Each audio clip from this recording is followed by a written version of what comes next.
کہ یہ مردار تک کھانے پر مجبور ہو گئے،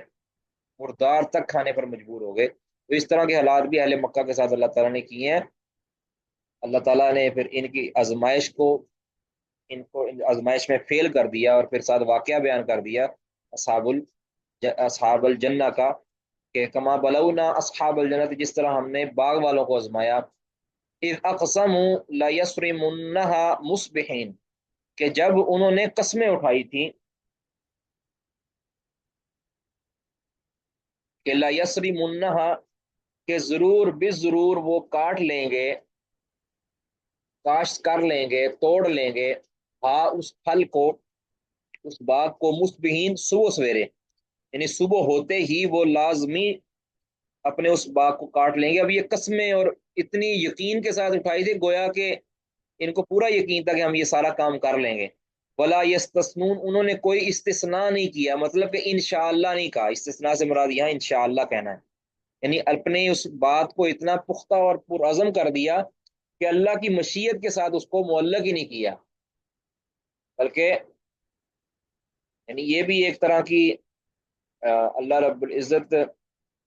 کی مشیت کو چیلنج کرنا ہے نا،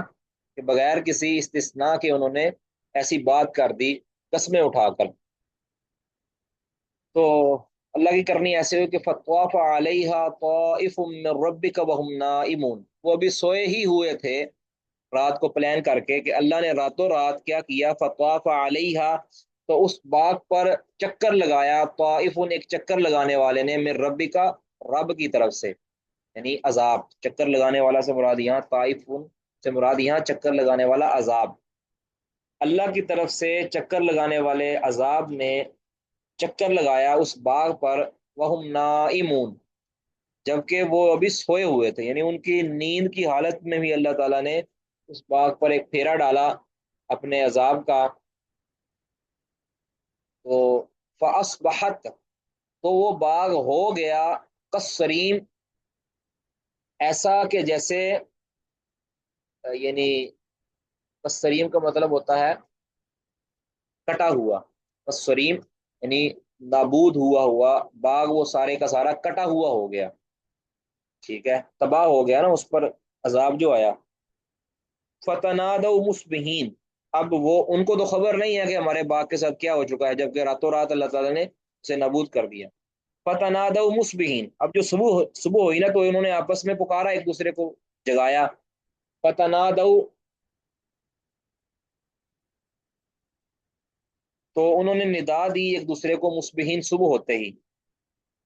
انی غدو علی حرثکم، ندا یہ دی کہ چلو بھئی اپنے اپنی کھیتی پر جاؤ صبح صبح، ان کن تم صارمین، اگر آج آپ نے باغ کاٹنا ہی ہے تو،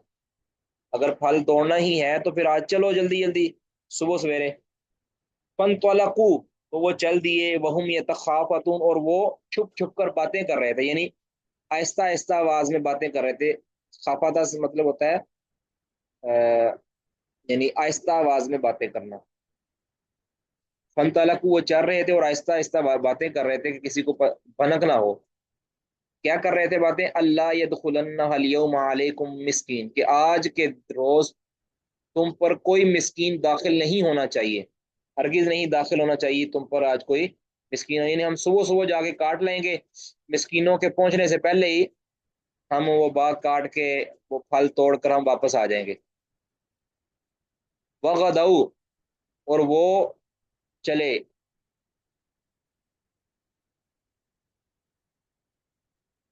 وغدوا، اور وہ صبح سویرے نکلے، علی ہر دن، اس حال میں کہ علی ہر دن قادرین، یعنی اس سوچ کے ساتھ نکلے وہ صبح سویرے کہ علی ہر دن، کہ وہ اس پھل کو روکنے پر قادرین، قدرت رکھنے والے ہیں، اس سوچ کے ساتھ نکلے کہ وہ اس ہر دن کا مطلب ہوتا ہے بخیلی اور کنجوسی یا پھل کو مسکینوں سے روکنے پر، یعنی دوسرا کا یعنی تفسیر یہ کی گئی ہے علی من الثماری، یعنی پھلوں کو روکنے پر اللہ کی راہ میں خرچ کرنے سے، اس سوچ کے ساتھ قادرین کے اس حال میں کہ وہ قدرت رکھنے والے ہیں، یعنی اس سوچ کے ساتھ وہ نکلے صبح سویرے کہ وہ پھل روکنے پر قدرت رکھتے ہیں، ٹھیک ہے، طاقت رکھتے ہیں کہ ان کے بس میں ہے کہ وہ پھل، کیونکہ وہ سوچ کے ساتھ ہی نکلے تھے نا کہ وہ مسکینوں سے اپنے پھل کو بچا کر ان کو ان کا حق نہیں دیں گے۔ فلما رأوها، اب جب گئے، جا کے سامنا ہوا، رأوها جب انہوں نے اس باغ کو دیکھا، قالو کہنے لگے انا لضالون، بھی ہم تو رستہ بھٹک گئے ہیں، کہنے لگے ہمیں تو ایسے لگ رہا ہے جیسے ہم کسی اور باغ میں داخل ہو گئے ہیں۔ تو پھر آپس میں پھر جب دیکھا نا، اب پہلی نظر میں تو ان کو یہ لگا کہ ہم راستہ بڑھ گئے، لیکن ظاہر ہے کہ ایسا تو نہیں ہے نا، بل نحن محرومون، بلکہ پھر کہنے لگے نہیں، راستہ نہیں بٹکے ہم، نحن محرومون، ہم تو محروم کر دیے گئے، ہم تو محروم کر دیے گئے، ہمیں ہمارے تو پلے کچھ بھی نہیں آیا۔ قال اوسطهم، ان میں سے جو سمجھدار تھا نا، اوسطهم، ان میں سے جو سمجھدار تھا، جو کو بہتر حالت والا تھا، اس نے کہا الم اقل لکم، کیا میں نے تمہیں کہا نہیں تھا کہ لولا تسبحون، کہ تم تسبیح کیوں نہیں کرتے؟ کیا میں نے تمہیں کہا نہیں تھا کہ تم تسبیح کیوں نہیں کرتے؟ مطلب کیا ہے تسبیح سے مراد؟ بھی اللہ تعالیٰ کی پاکیزگی بیان کرنا، اور یہ جو تم سوچ لے کر، فکر لے کر نکلتے ہو کہ ہم سارا پھل کاٹ لیں گے اور مسکینوں کو نہیں دیں گے، تو میں نے تمہیں منع بھی کیا تھا کہ اس طرح کی باتیں نہ کرو، اللہ تعالیٰ کی پاکیزگی بیان کرو، اللہ کا جو حق ہے، مسکینوں کا حق ہے، وہ اس کو دو، بخیلی اور کمینگی کا اظہار نہ کرو، ٹھیک ہے؟ یعنی گویا میں نے تمہیں اللہ تعالیٰ سے خوف دلانے کا نہیں کہا تھا، لولا تسبحون، کہ تم اللہ تعالیٰ کا خوف کیوں نہیں کرتے، اللہ کا ذکر کیوں نہیں کرتے، اللہ کی تسبیح کیوں نہیں کرتے؟ تو اب پتہ کیا کہنے لگے، قالو، پھر کہنے لگے سبحان ربنا انا کننا ظالمین، ہمارا رب وہ پاک ہے، انا کننا ظالمین، بلا شبہ ہم ہی ظالم ہیں، یعنی ہم نے گناہ کا ارتکاب کیا، ایک تو اللہ رب العزت کو تڑی لگائی کہ ہم پھل کاٹ لیں گے، اور کوئی استثناء نہیں کیا، اللہ کی مشیت کا ذکر نہیں کیا، دوسرا ہم نے غلط سوچ کے ساتھ کہ ہم اس حق سے مسکینوں کو محروم کر دیں گے، اس سوچ کے ساتھ ہم پھل کاٹنے آئے تھے، تو ہم نے ظلم ڈھایا، ہمارا رب پاک ہے۔ تو اس سے یہ بھی معلوم ہوا کہ جب بندے سے کبھی گناہ ہو جائے تو وہ اللہ کی تسبیح بیان کرے، تقدیس بیان کرے، اس سوچ کے ساتھ کہ اللہ پاک ہے، مجھ سے جو کمی کوتاہی ہو گئی ہے، اللہ رب العزت اس طرح کی ہر کمی سے پاک ہے، اب اس کمی کے نتیجے کے اندر، اس تسبیح کے نتیجے کے اندر اللہ تعالیٰ پھر اس کی کمی کو بھی دور کر دے گا اور اس کے گناہ کو بھی معاف کر دے گا۔ اسی لیے سیدنا یونس علیہ الصلوۃ والسلام سے جب خطا ہوئی تو انہوں نے یہ دعا کی تھی، لا الہ الا انت سبحانک انی کنت من الظالمین، کہ اللہ کی الوہیت کا ذکر کرنے کے بعد سبحانک انی کنت من الظالمین، کہ اللہ تو پاک ہے۔ معلوم یہ ہوا کہ سبحان اللہ، یہ اسی طرح ایک اور بات یاد رکھیں، جب کسی جگہ پہ گناہ ہوتا دیکھیں نا، تو وہاں پہ سبحان اللہ کہنا بھی درست ہے، ٹھیک ہے؟ وہاں پہ عام طور پہ یہ بات بڑی اوپری لگتی ہے کہ سبحان اللہ صرف اس جگہ پہ کہا جائے گا کہ جہاں اللہ رب العزت کی کوئی نعمت دیکھی جائے، جہاں اللہ کی نافرمانی ہو رہی ہے وہاں پر بھی سبحان اللہ کہا جائے کہ اللہ پاک ہے، یہ اللہ رب العزت کی تقدیس بیان کی جائے وہاں بھی، تو یہ بھی مشروع ہے۔ فَأَقْبَلَ بَعْضُهُمْ عَلَى بَعْضٍ يَتَلَاوَمُونَ، تو ان میں سے بعض پر، یعنی ایک دوسرے پر وہ متوجہ ہوئے، یتلاومون، ایک دوسرے کو ملامت کرنے لگے، کہنے لگے یہ تمہارا مشورہ تھا، یہ تمہارا مشورہ تھا، جس طرح عام طور پہ ہوتا ہے جب کوئی مل کر جرم کرتے ہیں نا، تو وہ سارے ایک دوسرے پہ ڈالنے کی کوشش کرتے ہیں، جب اس میں ناکام ہو جاتے ہیں کوئی سازش میں، کہتے ہیں تمہارا ہی یہ مشورہ تھا، تمہارا ہی مشورہ تھا، ٹھیک ہے؟ ایک دوسرے کو وہ ملامت کرنے لگے، تو پھر کہنے لگے جب ملامت کر لیا، جس طرح ہم ہمارے ہوتا ہے، یہ سمجھ آ گئی ہوگی آپ کو، قالو پھر کہنے لگے یا ویلنا انا کننا طاغین، ہائے افسوس ہم پر، کہنے لگے یا ویلنا ہم سب پر افسوس کہ انا کننا طاغین، کہ ہم ہی حد سے تجاوز کرنے والے تھے، بلا شبہ ہم حد سے تجاوز کرنے والے تھے۔ عسى ربنا ان یبدلنا قریب ہے کہ ہمارا رب ان یبدلنا خیرا منها، کہ اللہ وہ ہمیں بدل دے اس سے بہتر چیز کے ساتھ، اللہ تعالیٰ اس کے بدلے ہمیں بہتر چیز دے دے، اس باغ کے بدلے۔ انا الی ربنا راغبون، بے شک ہم اپنے رب کی طرف ہی رغبت رکھنے والے ہیں، یعنی ہم توبہ کرتے ہیں اور اللہ کی طرف رجوع کرتے ہیں، اور رجوع کے نتیجہ میں اللہ تعالیٰ انشاءاللہ ہمیں اس کا بدل دے دے گا، اس باغ سے بہتر باغ ہمیں عطا کر دے گا۔ تو یہ وہ کہنے لگے، اللہ تعالیٰ فرماتے ہیں کذالک العذاب، اسی طرح عذاب ہوتا ہے،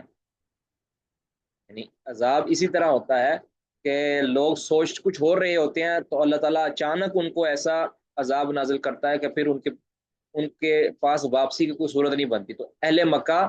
تم بھی ابھی اپنی ناز و نعمتوں میں بڑے اترا رہے ہو، بڑی اپنی کامیاب تجارت پر تمہیں مان ہے، یاد رکھو یہ ہمیشہ نہیں رہنا، یہ جو تمہاری مالداری سرداری تمہاری یہ با قبیلہ، یہ ہمیشہ نہیں رہنا، بلکہ ایک وقت کے بعد حالات نے کایا جب پلٹنی ہے، پھر تمہارے ہاتھ میں کچھ بھی نہیں رہنا سوائے ملامت کے۔ ایسا ہی ہوا تھا ان کے ساتھ۔ کذالک العذاب، عذاب اسی طرح ہوتا ہے، اللہ تعالیٰ فرماتے ہیں والا عذاب الآخرت اکبر، لیکن آخرت کا عذاب اس سے بھی بڑا ہے، یعنی اکبر بہت بڑا ہے، آخرت کا عذاب بہت بڑا ہے۔ لو کانوا یعلمون، اگر وہ جان لیں، یا کاش کہ وہ جان لیں، یعنی دنیا کے اندر نقصان جو ہے نا اس کی تلافی تو ہو بھی سکتی ہے، یا وہ وقتی نقصان ہے، لیکن آخرت کا جو نقصان ہے وہ بہت بڑا نقصان، ٹھیک ہے،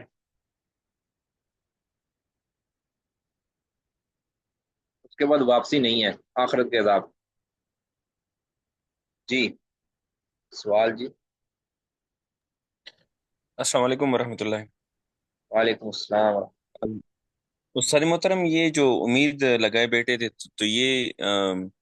یہی پوچھ رہا تھا کہ آخرت میں کامیابی کی امید لگا رہے تھے یا جو دنیاوی باغات ہیں اس کی امید لگا رہے تھے؟ دنیا کے باغات کی، لگتا تو یہی ہے، دنیا کے باغات کی امید لگا رہے۔ جی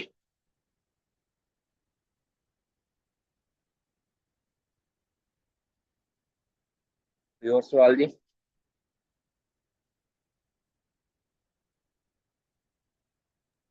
اصل بارک میں اللہ، استاد محترم جی ادھر ادھر انہوں نے یہ یبد لنا کا وہ یوز کیا ہے نا کہ تبدیل کر دے گا نا۔ یعنی کہنے کا مطلب ان کا یہ تھا کہ یہ ہم سے ہمارے ہاتھ سے جاتا رہا ہے نا، اب اس کے بدل میں اللہ تعالیٰ ہمیں بہتر دے دے گا، یعنی وہ دنیا میں ہی ہے نا، عسى ربنا انا الی ربنا راغبون، کہ ہم اللہ تعالیٰ سے اجر کی امید رکھتے ہیں، سوری ہم اللہ تعالیٰ کی طرف رغبت رکھتے ہیں، توبہ کرتے ہیں، آئندہ سے ایسا نہیں کریں گے، اللہ تعالیٰ ہمیں اور دے دے گا۔ دنیا میں ہوتا ہے نا، بندہ کہتے بھی جب مصیبت پہنچتی ہے، کوئی چیز نقصان ہوتا ہے، تو اللہ تعالیٰ بندہ کہتا ہے بھی اللہ تعالیٰ مجھے اور دے دے گا، یہ ہے نا جس طرح دعا ہے، نبی صلی اللہ علیہ وسلم فرمائے نا کہ جب کسی کو کوئی مصیبت پہنچتی ہے تو وہ یہ دعا پڑھے کہ اللہم اللہم اخلف لی، اللہ مجھے اس کا بدل دے دے، ٹھیک ہے، تو وہ جو بدل ہے وہ بدل دنیا میں ہے۔ اس کی دلیل یہ ہے کہ سیدہ ام سلمہ رضی اللہ تعالیٰ عنہ کا جب شور فوت ہوئے تھے، ابو سلمہ رضی اللہ تعالیٰ عنہ، نبی صلی اللہ علیہ وسلم نے کہا تھا کہ آپ یہ دعا پڑھا کریں، تو کہتی ہے کہ میں دعا پڑھ رہی تھی اور مجھے یقین نہیں ہو رہا تھا کہ ابو سلمہ سے بہتر کوئی ہو سکتا ہے بھلا شوہر جو مجھے مل جائے۔ کہتے ہیں پھر نبی صلی اللہ علیہ وسلم کو اللہ تعالیٰ نے میرا شوہر بنا دیا، اللہ نے میری شادی نبی صلی اللہ علیہ وسلم سے کروا دی، تو اللہ تعالیٰ کے رسول صلی اللہ علیہ وسلم کو اللہ نے میرے شوہر کے بدل میں عطا کر دیا، تو یہ دنیا میں ہی ہوا نا یار۔ باقی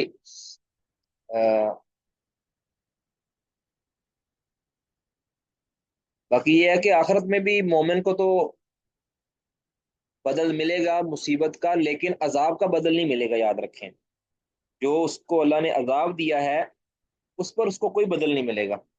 ہاں، اس کے گناہ کو اللہ تعالیٰ عذاب کی صورت میں معاف کر دے گا اگر اس نے توبہ کر لی ہو۔ تو جس چیز جو نقصان اللہ تعالیٰ نے انسان کا بطور عذاب کیا ہے، اس کا کوئی قیامت کے دن اس کو اجر نہیں ملے گا۔ جو اللہ نے بطور آزمائش یا بطور گناہوں کی معافی اللہ تعالیٰ نے اگر کسی کو عذاب یا سزا دی ہے، سزا نہیں کہنا چاہیے اس کو، اللہ نے مصیبت میں مبتلا کیا ہے، اس کا قیامت کے دن اللہ تعالیٰ اس کو اجر دے گا۔ تو یہ تو خود مانتے تھے کہ یہ ہمارے اوپر عذاب آیا ہے، تو یہ اس کا بدل قیامت کے دن کس طرح امید رکھ سکتے ہیں؟ اللہ عالم۔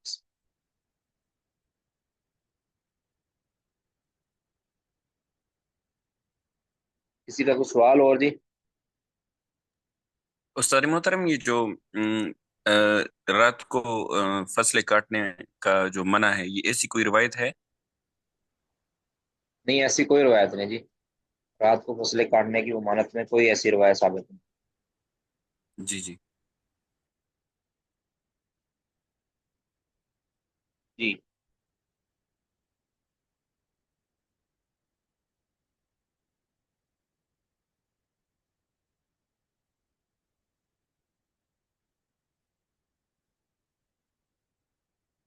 کسی کا کوئی اور سوال جی؟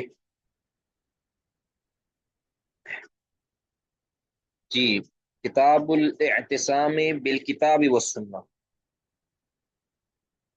اعتصام بالکتاب والسنہ، کتاب و سنت کے ساتھ چمٹ جانا اعتصام کا ہوتا ہے،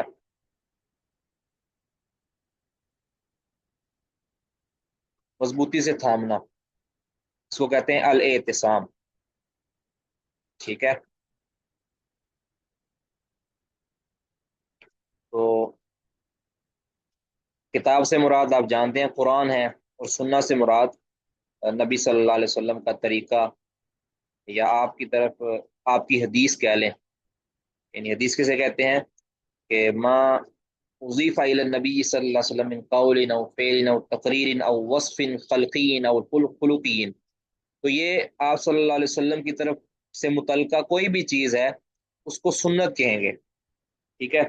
تو ان کے ساتھ اعتصام، ان کو لازم پکڑنا، ان پر چمٹ جانا، یہ ضروری ہے ایمان والوں کے لیے۔ قرآن پاک کے اندر اللہ تعالیٰ نے فرمایا ہے فَإِن تَنَازَعْتُمْ فِي شَيْءٍ فَرُدُّوهُ إِلَى اللَّهِ وَالرَّسُولِ إِن كُنتُمْ تُؤْمِنُونَ بِاللَّهِ وَالْيَوْمِ الْآخِرِ۔ پہلے فرمایا نا یا ایھا الذین آمنوا اطیعوا اللہ واطیعوا الرسول وَأُولِي الْأَمْرِ مِنْكُمْ فَإِن تَنَازَعْتُمْ فِي شَيْءٍ فَرُدُّوهُ إِلَى اللَّهِ وَالرَّسُولِ، سورۃ النساء آیت نمبر 59۔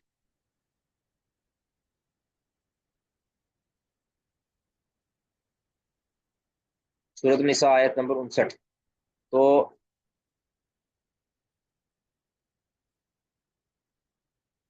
اللہ تعالیٰ نے فرمایا کہ اگر تمہارا جھگڑا ہو جائے، اختلاف بن جائے، تو پھر تم نے اللہ کی طرف لوٹنا ہے، اللہ کی طرف لوٹانا ہے اس مسئلے کو، اور رسول کی طرف۔ اور اللہ اور اللہ کے رسول کی طرف لوٹانے کا مقصد کیا ہے؟ کہ قرآن کی طرف جانا ہے یا حدیث رسول کی طرف جانا ہے۔ ٹھیک ہے، اور آگے اللہ تعالیٰ نے فرمایا کہ ان کن تم تؤمنون باللہ والیوم الآخر، اگر تمہارا آخرت پر اور اللہ پر ایمان ہے تو تم ایسا کرو گے۔ ذالک خیر خیر و احسن تعویلا، یہ تمہارے لیے بہتر ہے، یعنی دنیا کے اعتبار سے بہتر ہے، وہ احسن تعویلا، اور انجام کے اعتبار سے یعنی آخرت کے اعتبار سے بھی ہمارے لیے اچھا ہے۔ ٹھیک ہے، تو قرآن پاک کی طرف جانا ہے، سنت کی طرف جانا ہے، لیکن اس طریقے سے جانا ہے جس طریقے سے جانا مشروع ہے۔ یہ نہیں ہے کہ قرآن پاک کی اپنا معنی بیان کر دیا جائے، سنت کا اپنا معنی بیان کر دیا جائے، اور اپنی مرضی سے جس کا جی چاہتا ہے جو استدلال کر لے۔ اس کے کوئی اصول و ضوابط ہیں، ہر بندے کو، ہر کس و ناقص کو قرآن و سنت سے استدلال کرنے کی اجازت نہیں ہے۔ قرآن کو پڑھا جائے گا، حدیث کو پڑھا جائے گا، لیکن ان اصولوں کے مطابق پڑھا جائے گا جن اصولوں کو اللہ رب العزت نے، اللہ کے رسول نے اور صحابہ نے، تابعین نے، محدثین نے بیان کیا۔ اب کوئی قادیانی اٹھتا ہے، وہ کہتا ہے جی مرزا قادیانی نبی ہے، اس کی نبوت پر یہ آیت دلیل ہے، نعوذ باللہ، اور یہ حدیث اس کی نبوت پر دلیل ہے، یا نبی صلی اللہ علیہ وسلم کے بعد نبی ہو سکتے ہیں، یہ دیکھو جی ہمارے اس موقف کی تائید کے اندر نعوذ باللہ قرآن پاک کی دلیل آتی ہے، تو وہ اپنا استدلال کرتا ہے۔ حتیٰ کہ صوفیاء، باطنی صوفیاء جو کہتے ہیں کہ یہ جو نماز ہم پرفارم کرتے ہیں اس کی کوئی ضرورت نہیں ہے، دل کی نماز ہوتی ہے، وہ قرآن کی آیتیں پیش کرتے ہیں اس موقف پر۔ تو اس کا یہ مطلب یہ ہے کہ اعتصام بالکتابی و سنت تو ہے، قرآن و سنت سے استدلال تو کرنا ہے، لیکن استدلال کا جو طریقہ ہے، جو اخذ کا طریقہ ہے، وہ بھی قرآن اور سنت والا ہی ہونا چاہیے۔ اب قرآن کی تفسیر اور تعبیر وہی معتبر ہوگی جو نبی صلی اللہ علیہ وسلم نے بیان کی، صحابہ نے بیان کی، تابعین میں اور محدثین نے بیان کی۔ اس کے بعد اگر کوئی ان کے خلاف کوئی قرآن پاک کی تفسیر بیان کرتا ہے تو وہ تفسیر نہیں ہوگی، وہ تحریف ہوگی، یاد رکھیں، ٹھیک ہے۔ ہر وہ معنی جس کو صحابہ نے اختیار کیا، تابعین نے اختیار کیا، تبا تابعین نے اختیار کیا، محدثین نے اختیار کیا، اگر کوئی کل کو اٹھ کر کوئی مفسر بن کر ان صحابہ تابعین تبا تابعین کے اختیار کردہ معنی کے خلاف کوئی معنی کرے کسی آیت کا، تو ہم کہیں گے کہ یہ کوئی دین کی خدمت نہیں، یہ کوئی استدلال نہیں ہے۔ وہ آیات، وہ احادیث تو صحیح ہیں، وہ حق ہیں، لیکن ان کا جو استدلال ہے یہ بالکل خطا ہے۔ تو اس کو ہم کذاب اور جھوٹا تو کہہ سکتے ہیں، لیکن قطعاً اس کو قرآن کی خدمت نہیں کہہ سکتے۔ تو اس لیے ہر بندہ جو منہ اٹھا کے کہہ دیتا ہے نا یہ میری دلیل قرآن کی یہ ہے، میرے پاس قرآن کی دلیل ہے، میرے پاس حدیث کی دلیل ہے، اس کی بات سنی نہیں جائے گی جب تک کہ اس کے پاس تائید نہیں ہوتی سلف صالحین کی، صحابہ کی، تابعین کی، محدثین کی فہم کی تائید نہیں ہوتی، کیونکہ یہی ایسا واحد بند ہے۔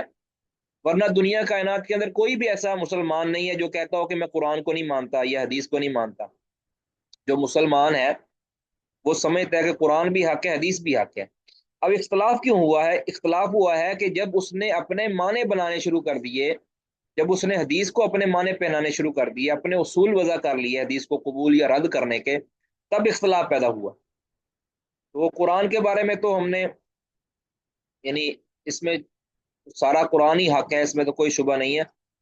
اور اس کی تفسیر جو ہے وہ ہم نے صحابہ سے لینی ہے، تابعین سے لینی ہے، تبع تابعین سے لینی ہے، ٹھیک ہے۔ بالخصوص ان کی جو اتفاقی اور اجماعی تعبیر ہے اس کے خلاف بالکل بھی نہیں کر سکتے۔ اور رہ گیا حدیث، حدیث کے اندر پھر ہم نے ایک تو حدیث کا معنی مفہوم ان سے لینا ہے، محدثین سے، تابعین سے، صحابہ سے۔ دوسرا کیا ہے کہ اس کو صحیح اور غلط جو اس کے اندر ہے اس کی جو چیک کرنے کے اصول ہیں وہ بھی ہم نے محدثین اور تابعین سے، صحابہ کرام سے لینے ہیں۔ اس کی خلاف ورزی ہم اپنے اصول نہیں وضع کر سکتے، جس طرح کے بہت سے مقلدین نے کر لیے ہیں جی، خبر واحد حجت نہیں ہوتی، ایک بندہ روایت کرے تو وہ قبول نہیں ہوتا، اگر وہ قیاس کے خلاف آ جائے تو اس کو رد کر دیا جائے گا، اگر وہ قرآن کے ظاہر کے خلاف آ جائے تو اس کو رد۔ یہ بالکل باطل اصول ہیں، محدثین کے ہاں یہ اصول نہیں پائے جاتے۔ سمجھ آ گئی جی؟ کسی کا کوئی سوال ہے اس جہاں تک تو وہ کر سکتے ہیں۔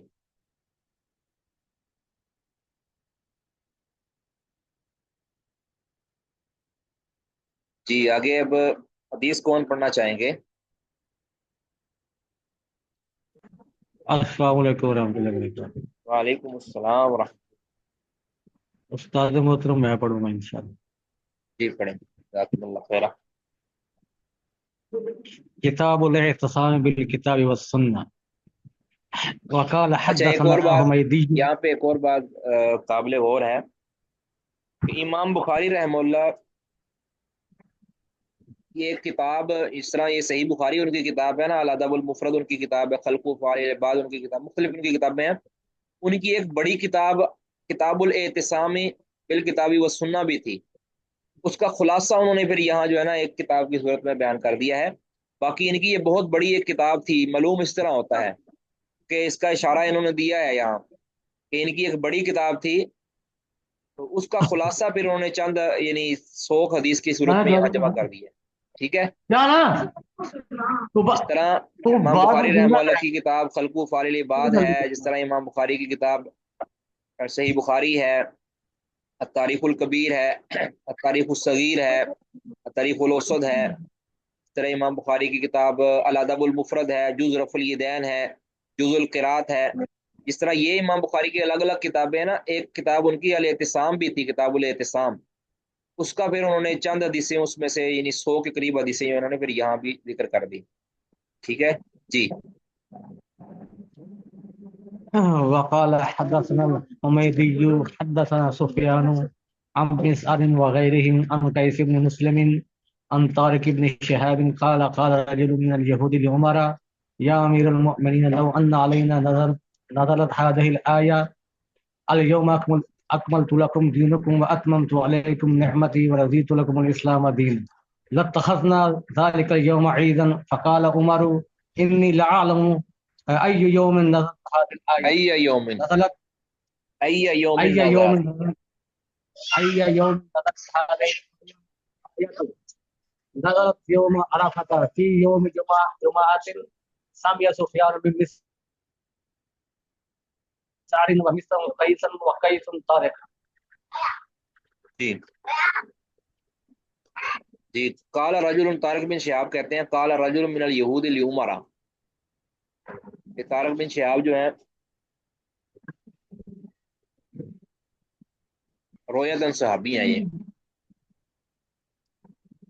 صحابی صغیر ہیں. کہتے ہیں قال رجل من اليهود، یہودیوں میں سے ایک بندے نے کہا عمر رضی اللہ تعالیٰ عنہ کو، یا امیر المومنین، اے امیر المومنین، لو ان علینا نزلت هذه الآیہ،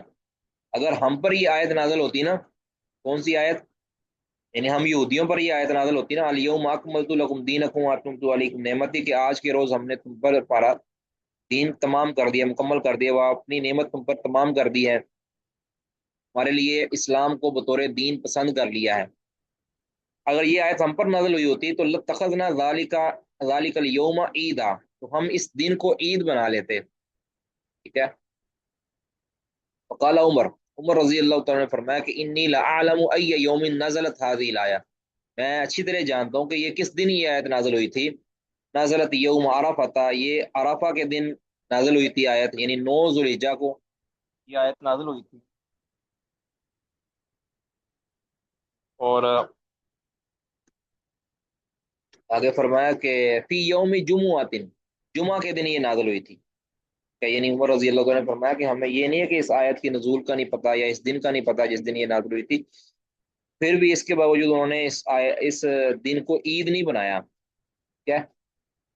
تو اس کے پیچھے کوئی وجہ تھی کہ عید کا دن اس کو نہیں بنایا تھا. باقی اس آیت کے نزول کا ہمیں پتہ ہے. امام بخاری فرماتے ہیں سمیع سفیان، یعنی سفیان رحمہ اللہ نے یہ حدیث سنی ہے من مصر، مصر سے، کیونکہ سفیان مدلس ہے نا، تو کہیں یہ ابہام نہ ہو کہ کہیں انہوں نے تدلیس کر لی ہو. یہاں کہتے ہیں انہوں نے مصر بن کدام سے یہ حدیث سنی ہے. وہ مصر قیسن،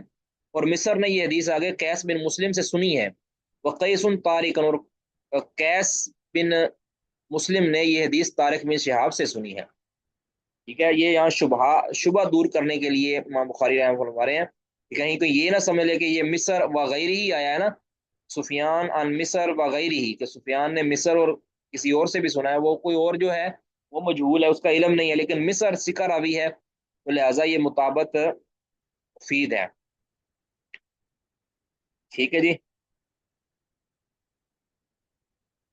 تو امام بخاری رحمہ اللہ یہ بتانا یہ چاہ رہے ہیں اس حدیث کو پہلے لے کر آ کے کہ کتاب و سنت یہ مکمل ہو چکا ہے، اس میں اب اضافے کی ضرورت نہیں ہے. ٹھیک ہے. یہ واجب الاتباع ہے. دین میں کوئی اور مسئلہ داخل کرنا، دین میں بدعات جاری کرنا، اس کی کوئی گنجائش نہیں ہے. اب صرف اور صرف اتباع ہے، یعنی جو دین نازل ہو چکا ہے اب اس کا اتباع کرنا ہے، اس کے اندر اختراع نہیں کرنا، اس کے اندر ابتداع نہیں کرنا، یعنی اس میں بدعات جاری نہیں کرنی، بلکہ اس کے اندر صرف اب اتباع اور اس کی جو اطاعت اور فرما برداری کرنی ہے، اس کا احتسام کرنا ہے، اس کے علاوہ کچھ بھی باقی نہیں رہا. جی آگے جی اگلی حدیث. السلام علیکم ورحمۃ اللہ. وعلیکم السلام. جی طارق بتاؤ، یہ جو طارق بن شہاب ہے، یہ ان سے مرسل روایات بھی نہیں آتی جو جی. ڈائریکٹ نبی صلی اللہ علیہ وسلم سے روایت کرتے ہیں؟ طارق بن شہاب سے تابعی ہے نا؟ یہ نہیں، یہ صغیر سے آپ بھی ہیں، ان کا رسول اللہ صلی اللہ علیہ وسلم سے انہوں نے سنا نہیں ہے کچھ بھی، یاد رکھیں. انہوں محاذر نے محاذر میں انہوں نے رسول اللہ صلی اللہ علیہ وسلم سے خزرم، ملاقات ہوئی ہے؟ بالکل چھوٹے تھے نا جب نبی صلی اللہ علیہ وسلم، ہاں، ملاقات ہوئی ہے؟ اس کو کہتے ہیں رویتن سے ابھی سمجھیں یہ بات. رویتن سے ابھی کا مطلب یہ ہوتا ہے کہ صرف بچپن، ایسا بچپن تھا بالکل چھوٹے سے تھے، نبی صلی اللہ علیہ وسلم کا دیدار کیا، صحابی والی جو فضیلت ہے وہ حاصل ہو گئی، لیکن اتنے چھوٹے تھے جیسے 2 یا 3 سال کا بچہ ہوتا ہے. اب انہوں نے رسول اللہ صلی اللہ علیہ وسلم کو دیکھ لیا، آپ کی صحبت اختیار کر لی، تو صحابی تو بن گئے، لیکن رویتن صحابی تھے، صرف دیکھنے کی حد تک تھے. ٹھیک ہے، آپ صلی اللہ علیہ وسلم سے کچھ سننا، کوئی آپ کے دروس سننا، کوئی آپ کے پاس علم سیکھنا، ایسا نہیں کر پائے. اور بیشتر ان کا جو ذخیرہ یا حدیث ہے جو انہوں نے روایت کیا ہے وہ صحابہ سے ہے. ٹھیک ہے، اس وجہ سے ان کی ڈائریکٹ رسول اللہ صلی اللہ علیہ وسلم سے کوئی بھی روایت نہیں ہے، یا ہے تو وہ منقطع ہوگی، وہ یعنی درمیان میں صحابی کا واسطہ ہوگا ضرور. ٹھیک ہے جی.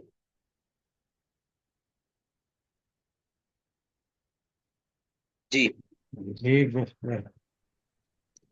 آگے کون پڑھیں گے جی؟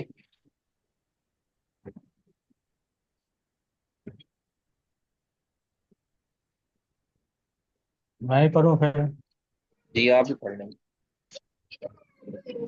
وقال حدثنا يحيى بن بكير حدثنا الليث عن بكير عن ابن شهاب أخبرني أنس بن مالك أنه سمع عمر، عمر الغد عمر ہاں الغد جی، الغدا. الغداء حين بايع المسلمون أبا بكر واستوى على منبر رسول الله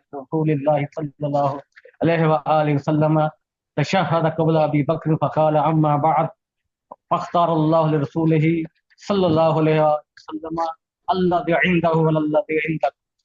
وهذا الكتاب الذي هدى الله به رسولكم فخذوا به تهتدوا وإنما هدى الله به رسوله.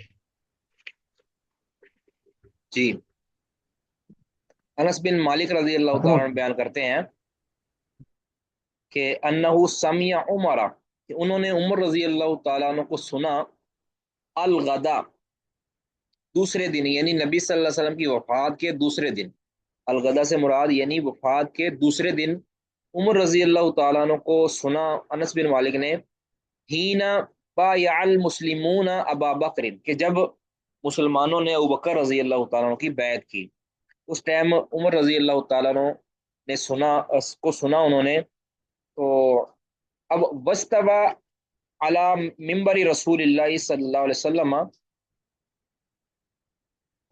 یہ عمر رضی اللہ تعالیٰ عنہ رسول اللہ صلی اللہ علیہ وسلم کے ممبر پر کھڑے ہوئے، تشہد قبل ابی بکر، اور ابو بکر رضی اللہ تعالیٰ عنہ کے خطبہ دینے سے پہلے انہوں نے خطبہ دیا. عمر رضی اللہ تعالیٰ عنہ نے کوئی خطبہ دیا، تشہد مطلب خطبہ دیا. فقال، اور کہا، اما بعد، اما بعد کہا، فختارا، اور یہ فرمایا کہ فختار اللہ لرسولہ، عمر رضی اللہ تعالیٰ نے خطبے میں یہ فرمایا کہ اللہ تعالیٰ نے پسند کر لیا ہے اپنے رسول کے لیے، الذی عندہ، اس چیز کو، اس فضیلت کو یا اس مقام مرتبے کو، الذی عندہ، جو اللہ کے ہاں، یا اس ان نعمتوں کو اپنے رسول کے لیے پسند کر لیا ہے جو اللہ کے ہاں ہے، الذی، ان نعمتوں پر، عندکم، جو تمہارے پاس ہے، یعنی اللہ کے رسول کو تمہارے پاس جو کچھ ہے اس پر اللہ نے ترجیح دی ہے اپنے پاس موجود نعمتوں کو. ٹھیک ہے، خلاصہ یہ ہے کہ اللہ تعالیٰ نے اپنے نبی کو دنیا سے نکال کر اب آخرت کے اندر اللہ تعالیٰ لیا ہے، اپنے پاس بلا لیا ہے تمہارے پاس سے. وَهَذَا الْكِتَابُ الَّذِي هَدَى اللَّهُ بِهِ رَسُولَكُمْ، اور یہ کتاب، الذی هدى اللہ به رسولکم، کہ جس کے ذریعے اللہ نے اپنے رسول کی رہنمائی کی ہے، یعنی یہ اللہ کے رسول تو چلے گئے ہیں لیکن یہ کتاب تو چھوڑ کر گئے ہیں، یہ کتاب ہے جس کے ذریعے اللہ نے اپنے رسول کی رہنمائی کی ہے. فخذوا به تهتدوا، اس کتاب کو تھام لو تم ہدایت پالو گے. تم بھی ہدایت پا جاؤ گے، تم بھی ہدایت پر رہو گے، تم بھی رہنمائی پالو گے۔ وَإِنَّمَا هَدَى اللَّهُ بِهِ رَسُولَهُ، کیونکہ اللہ نے اس کتاب کے ذریعے اپنے رسول کی رہنمائی کی ہے، یعنی ایک رہنما کتاب ہے، لہذا اس کتاب کو تم لازم پکڑ لو، اس کتاب کو حرز جاں بنا لو، یہ علم کا خزانہ ہے، اس کو سیکھو، اس کو اپنا رہنما بناؤ، اپنا امام اور پیشوا بناؤ، کیونکہ رسول اللہ صلی اللہ علیہ وسلم تو تشریف لے جا چکے ہیں، اللہ کے پاس چلے گئے ہیں، لیکن کتاب ہمارے پاس موجود ہے، ٹھیک ہے، لہذا اس کو حرز جاں بنا لو۔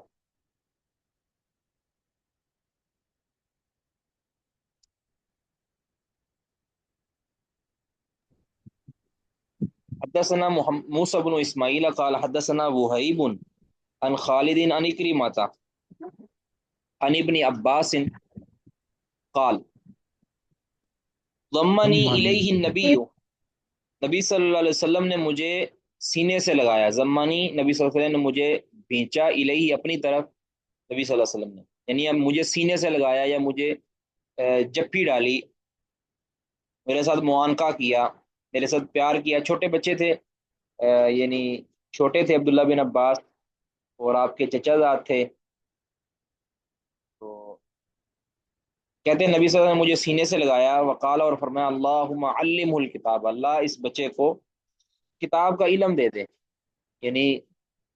کتاب سے مراد یہاں قرآن پاک، اور علم سے مراد ایک تو ہے کہ قرآن کے حروف اور قرآن کے الفاظ کا علم، اور اس کے ساتھ ساتھ قرآن کے معنی اور مفاہیم کا علم، ٹھیک ہے، اسی وجہ سے عبداللہ بن عباس رضی اللہ تعالیٰ عنہ کو ترجمان القرآن بھی کہتے ہیں، یعنی قرآن کے جو مترجم اور قرآن کے مفسر، ٹھیک ہے۔ معلوم یہ ہوا کہ قرآن پاک کی تعلیم یہ ازحد ضروری ہے، قرآن پاک کا فہم ازحد ضروری ہے، اور یہ فہم یعنی کہ ایسا نہیں ہے کہ جس کے جو منہ میں آئے وہ کر لے، اللہ کے رسول ورنہ کبھی بھی دعا نہ کرتے عبداللہ بن عباس کے لیے کہ اللہ اس کو قرآن کا فہم عطا فرما دے، قرآن کی علم دے دے اس کو، ٹھیک ہے۔ تو یہ سب سے زیادہ قرآن پاک کی تفسیر کا علم رکھتے تھے، اسی لیے بہت سی تفسیری روایات ان کے حوالے سے بیان کی جاتی ہیں، لیکن ایک بات یاد رہے، ایک مشہور ہے تفسیر، یہ تفسیر ابن عباس کے نام سے، یہ بالکل باطل ہے، یہ ثابت نہیں ہے، یعنی ایک کتاب چھپی ہوئی ہے تفسیر ابن عباس کے نام سے، کہ یہ دیکھو جی یہ عبداللہ بن عباس نے تفسیر لکھوائی تھی، تو وہ منقول ہے، تو اس کو کہتے ہیں تنویر المقباس، اس کا نام ہے تنویر المقباس فی تفسیر ابن عباس، تو یہ باطل کتاب ہے، اس کا کوئی ثبوت نہیں ہے، ٹھیک ہے، یہ متروک راویوں کی روایت کرتا ہے، باقی تفسیر تبری کے اندر، ہر تفسیر کی کتابوں کے اندر ان کے اقوال باسند موجود ہیں، اس سند کی تحقیق کر کے اس کے اوپر حکم لگا کر ان کی تفسیر نقل کی جا سکتی ہے۔ ان کے مشہور ترین شاگرد مجاہد بن جبر تابی تھے، تو مجاہد نے، غالباً مجاہد ہی تھے یا اکرمہ تھے، جنہوں نے عبداللہ بن عباس سے کئی مرتبہ قرآن پاک کی تفسیر ہر آیت کی سیکھی۔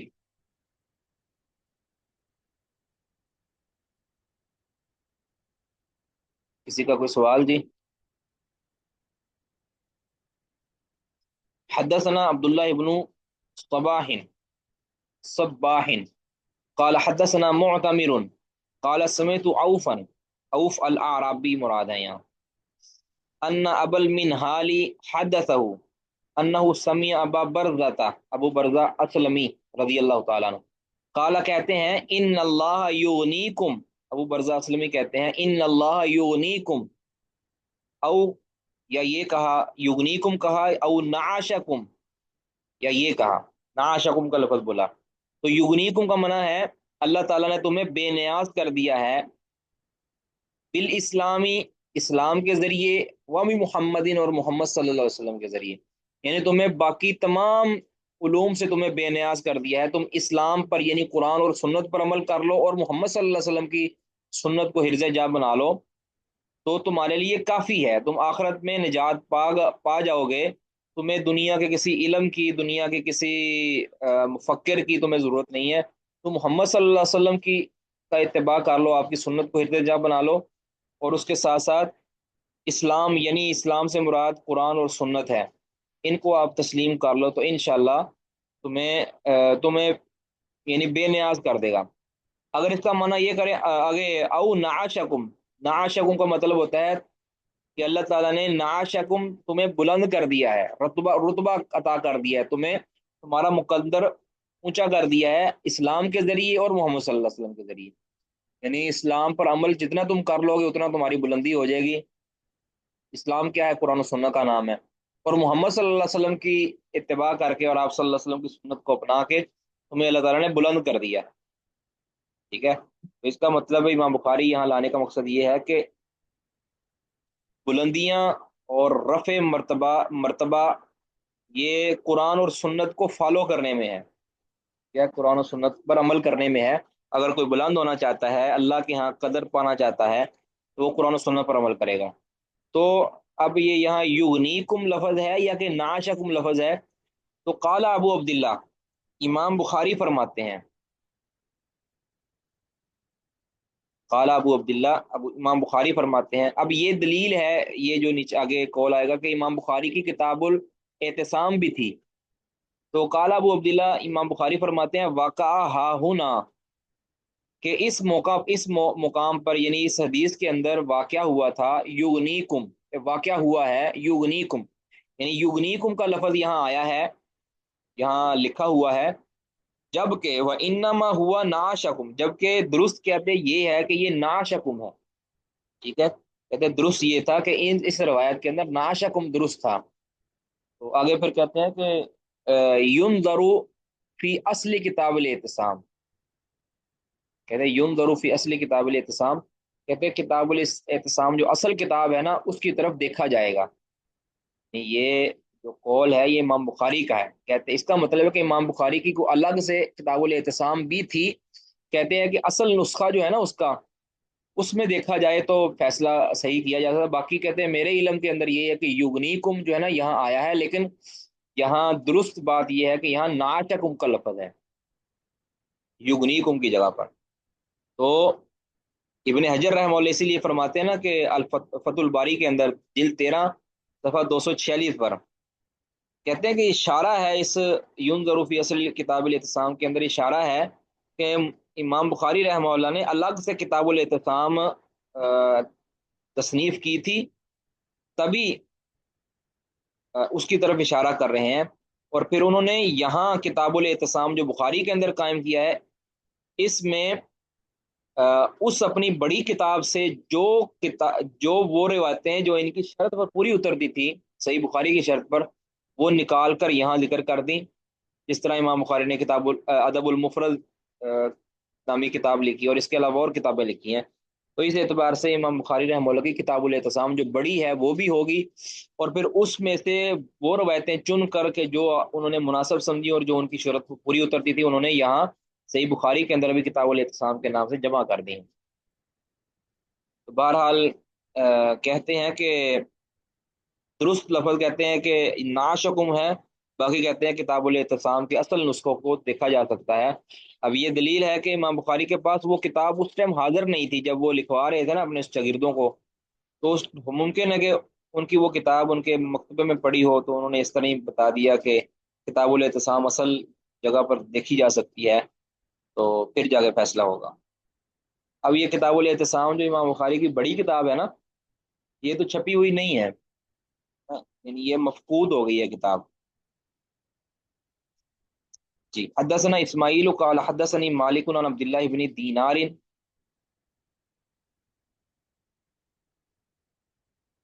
ان، جی کیا پوچھنا چاہ رہے ہیں جی؟ استاد محترم، یہ جو ابو برزہ رضی اللہ عنہ ہے، ان کو جب خبر دی گئی تھی نا کہ جو مروان ہے اور ابن زیاد ہے انہوں نے شام کا کنٹرول سنبھال لیا ہے، اور جو عبداللہ بن زبیر ہیں انہوں نے مکے کا کنٹرول سنبھال لیا ہے، اور جو خوارج تھے میرے خیال میں انہوں نے بصرہ کا کنٹرول سنبھال لیا، تو ابو برزہ رضی اللہ عنہ نے کہا کہ میں ان لوگوں سے ناراض ہوں، کیونکہ یہ جو ہے دنیا کے لیے لڑ رہے ہیں، مطلب آ، ان کی مراد عبداللہ بن زبیر کی طرف ہے کہ یہ بھی دنیا کے لیے وہ لڑ رہے ہیں، قتال کر رہے ہیں؟ واللہ یہ عالم میرے بالصواب۔ خیال نہیں، کتاب الفتن ہے، صحیح مجھے اس کا بخاری میں نہیں ہے۔ علم، مجھے اس کا علم نہیں جی، اچھا، اللہ عالم۔ جی جی۔ قال حدثنا اسماعیل قال حدثني مالك عن عبد الله بن دينار ان عبد الله بن عمر كتب الى عبد الملك بن مروان يبايعه۔ عبداللہ بن عمر رضی اللہ تعالیٰ نے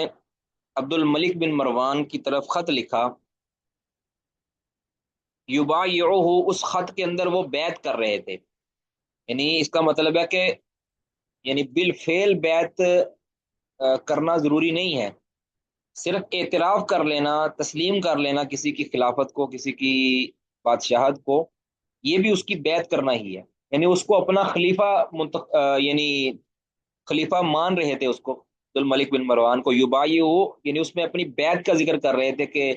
میں تم سے بیعت کر رہا ہوں، یعنی تحریری بیعت اس کو کہتے ہیں۔ تو خط لکھا اور کہا کہ کیونکہ وہ دور تھا، عبد الملک بن مروان غالباً یہ شام کے اندر تھا، اور سیدنا عبداللہ بن عمر یقیناً مدینہ میں ہوں گے، تو اس لیے وہ خط کے اندر ہی بیعت کر رہے تھے، اور کہتے ہیں یبایعہ، سیدنا عبداللہ بن عمر عبد الملک بن مروان کی بیعت کر رہے تھے، یعنی بیعت کرنے کے لیے خط لکھا، اور اس میں یہ الفاظ تھے، یعنی خط تو لمبا تھا، بعض اور یعنی کتاب الاحکام ہے نا جو امام بخاری کی، صحیح بخاری کے اندر جو کتاب الاحکام، اس کے اندر یہ تفصیلی روایت آئی ہے، وہاں پہ انہوں نے کہا ہے کہ میں اپنی اور اپنے بیٹوں کی طرف سے جو ہے نا وہ بیعت کرتا ہوں، اس طرح کا سارا ذکر کیا یہ بھائی ہو، اس میں پھر تفصیلی کوئی واقعہ ہے، تفصیلی بیعت کا ذکر ہے، اور پھر ساتھ یہ الفاظ بھی ہیں، وَأُقِرُّ لَكَ، اور میں اقرار کرتا ہوں تمہارے لیے، بِالسَّمْعِ وَالطَّاعَةِ، سمع و طاعت کا، یعنی تمہاری بات سنوں گا بھی اور تمہاری اطاعت بھی کروں گا، لیکن علی سنت اللہ و سنت رسولہ فی مستطاعت، کہ میں تمہاری بیعت تو سمع طاعت ضرور کروں گا، لیکن اللہ کی سنت اور اس کے رسول کی سنت پر۔ اللہ کی سنت سے مراد قرآن پاک، اور اللہ کے رسول کی سنت سے مراد حدیث، یعنی اس پر تو بات کرے گا تو تمہاری بات میں مانوں گا، اس کے مطابق تو بات کرے گا تو تیری بات تسلیم بھی کروں گا، لیکن اس کے خلاف جائے گا تو تمہاری بات کی میں تحسین یا تائید یا سم و طاعت نہیں کروں۔ تو یہی ہوتا ہے کہ السم و طاع جو ہوتا ہے نا خلیفہ کے لیے یا حکمران کے لیے، وہ کتاب و سنت کی حد کے اندر رہ کر ہوتا ہے، تو اسی لیے کہہ رہے کہ عبد الملک بن مروان کہ تم اگر کتاب و سنت کے خلاف چلو گے تو تمہاری میں بات نہیں مانوں گا، لیکن اگر کتاب و سنت کے حد میں رہو گے یا کتاب و سنت کی روشنی میں جو جائز یا مشروع عمل کرو گے تو تمہارے بات میں تسلیم کروں گا، فی مستطاعت، جتنی میری اندر استطاعت ہے، یعنی میں کسی اعتبار سے بھی سستی کا مظاہرہ نہیں کروں گا، بلکہ جتنا ہو سکے میں تمہاری بات تسلیم کروں گا، سنوں گا، بشرطے کہ وہ سنت رسول اور سنت الہی کے مطابق۔ جی، سوال جی۔ سر محترم، یہ عبداللہ بن عمر رضی اللہ عنہ نے انہوں نے علی رضی اللہ عنہ اور معاویہ رضی اللہ عنہ کی بیعت نہیں کی تھی جبکہ یزید کی بیعت کی تھی، ایسی کوئی صحیح روایت ہے؟ دیکھیں علی رضی اللہ عنہ کی بیعت کیوں نہیں کی جی؟ یہ میں نے سنا ہے کہیں سے کہ علی رضی اللہ عنہ اور معاویہ دونوں کی بیعت نہیں کی تھی، لیکن یزید کی بیعت کی تھی۔ تو اس سے کیا یعنی خلاصہ کیا نکالنا چاہ رہے ہیں آپ؟ میں پوچھ رہا ہوں کہ ایسا کوئی روایت ہے، مطلب یہ بات سچ ہے یا نہیں ہے؟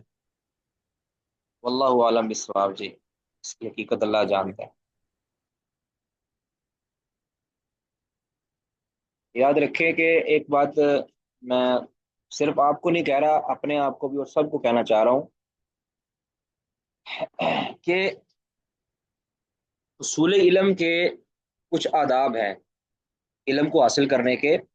آداب ہیں، اور اس کے ایس او پیز ہیں۔ دنیا کے اندر بہت سے لوگ وہ ہیں کہ جو ہمیں اپنے اصل مقصد سے بھٹکانا چاہ رہے ہیں، ٹھیک ہے، وہ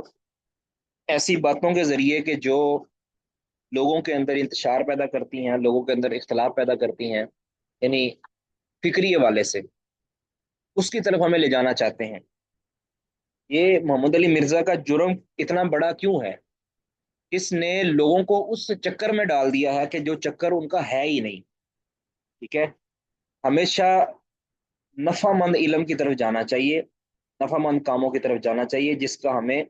دنیا اور آخرت کے اندر فائدہ ہو۔ یہ صحابہ کرام ہوں، تابعین ہوں، محدثین ہوں، ان کی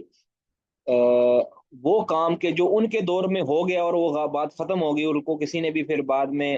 واجب الاتباع یا نجائز الاتباع نہیں سمجھا، یعنی جو ان کے دور کا معاملہ تھا نا، حکومتی کو معاملات تھے، ان کے ساتھ ان کے اندر ہمیں خاص طور پہ جو دینی طلبہ ہیں ان کو نہیں پڑھنا چاہیے، بالکل بھی اس کی طرف توجہ ہی نہیں دینی چاہیے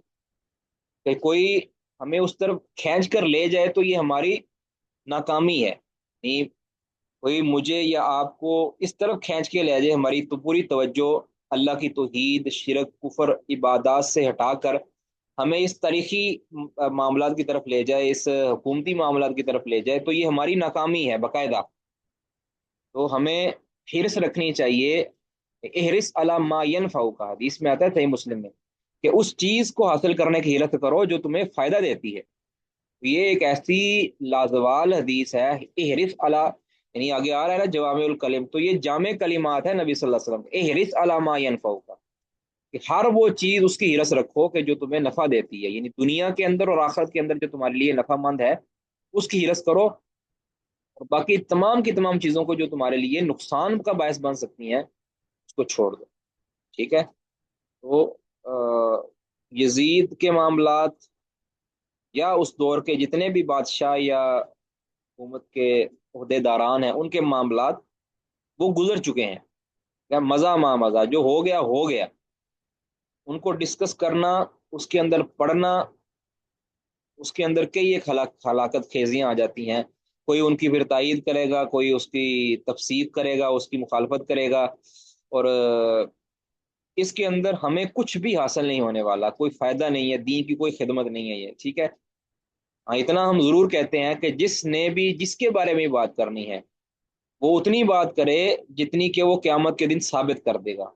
تو کہتے ہیں کسی کافر کے اوپر بھی الزام نہیں لگانا چاہیے، یزید ہو یا کوئی کافر ہو، کوئی مسلمان ہو، کوئی بندہ ہو، اس کے متعلق علم اور عدل کے ساتھ بات کرنی چاہیے، یعنی جس چیز کا آپ کو یقینی علم ہے وہ بات کریں، اور اتنی بات کریں جتنی اس کے اندر ہے، ٹھیک ہے؟ اب اگر کوئی مثال کے طور پر میں کہتا ہوں فرعون کے بارے میں بھی ہمیں قطعاً اجازت نہیں ہے کہ ہم اس کے اوپر الزام تراشی کریں، یہ ہمارے لیے نقصان دہ ہے۔ اب اگر وہ کہے کہ فرعون زانی تھا، ہم کہیں گے بھی ثابت کرو فرعون زانی تھا، تو وہ کس طرح زانی تھا، تمہارے پاس کیا ثبوت ہے؟ وہ کہے گا کہ اگر ہم اس کو یہ پوچھیں نا